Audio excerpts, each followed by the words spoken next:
Good morning, children. So, today we are going to start our new lesson, and its name is Respiration in Living Organism. You all are familiar of this process of our body or other living organism. Without respiration and breathing, our life is not possible. So, let us see all these things in detail. So, we inhale through which? We inhale and exhale through our nose. Okay, so the nasal cavity is divided into two nasal chambers by a partition. Okay, and each nasal chambers opens to the outside by a nostrils. Okay, and the nasal chambers have nasal hairs and mucus. Okay, so do you ever thought what is their functions and what kind of work they are doing? Okay, first of all, oxygen carrying air reaches the trachea via the nasal chambers, and the trachea bifurcates into two parts called bronchi. Lungs are present in the cavity and they are called pleural cavity.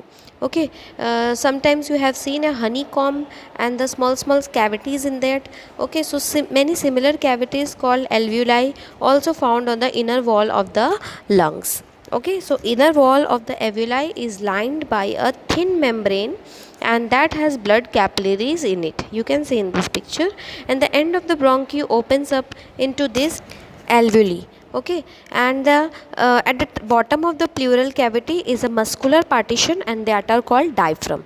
Okay, so this is all about the respiratory system in your human. Go through that diagram 10.1 in your book very nicely. Okay, and children, when we breathe in means inhale the air, the chest moves upward and the diaphragm moves downward. Okay, and this causes the lungs to expand. Okay, similarly the air pressure in the lungs decreases and the oxygen rich air comes into the lungs. It is called inhalation. Okay, during breathing out or exhalation, the chest moves downwards and the diaphragm moves upward. Air pressure in the lungs increases and the lungs contract. Okay, as a result of this, carbon dioxide rich air filled in the lungs goes out through the nostrils. Okay, and this process of inhalation and exhalation together is called breathing.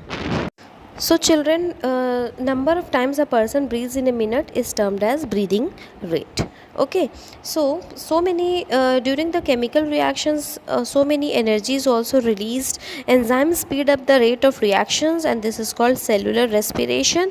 It is carried out in all the organism from bacteria to man. Okay, children.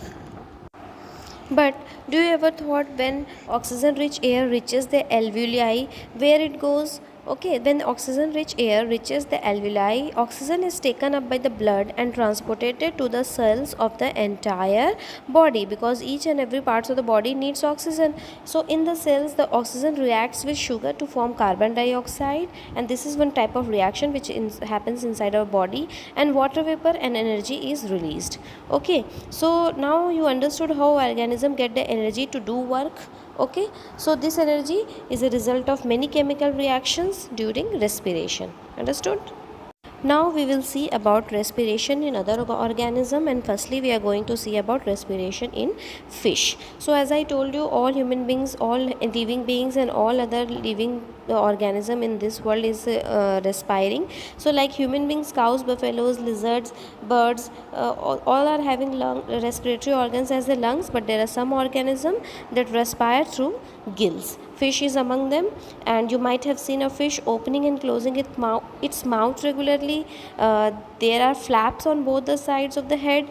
Okay, and gills can be seen inside these flaps. These are the respiratory organs of the fish. Water taken in through the mouth and passes over the gills, and the oxygen present in the water dissolves in the blood circulating in the gills. Okay, so carbon dioxide is released into the outgoing water.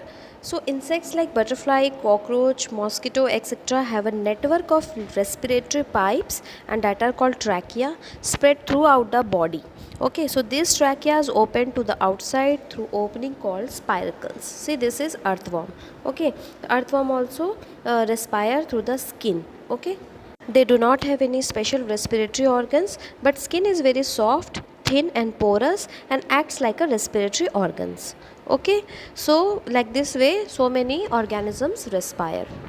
Our next topic is respiration in plants. Like animals, plants take oxygen from the atmosphere and release carbon dioxide. The surface of the leaf bears innumerable small pores and that are called stomata. Stomata present in the lower surface of the leaves. Okay, and as compared to the upper surface, it is generally present on the lower surface only, and the exchange of oxygen and carbon dioxide takes place through this stomata.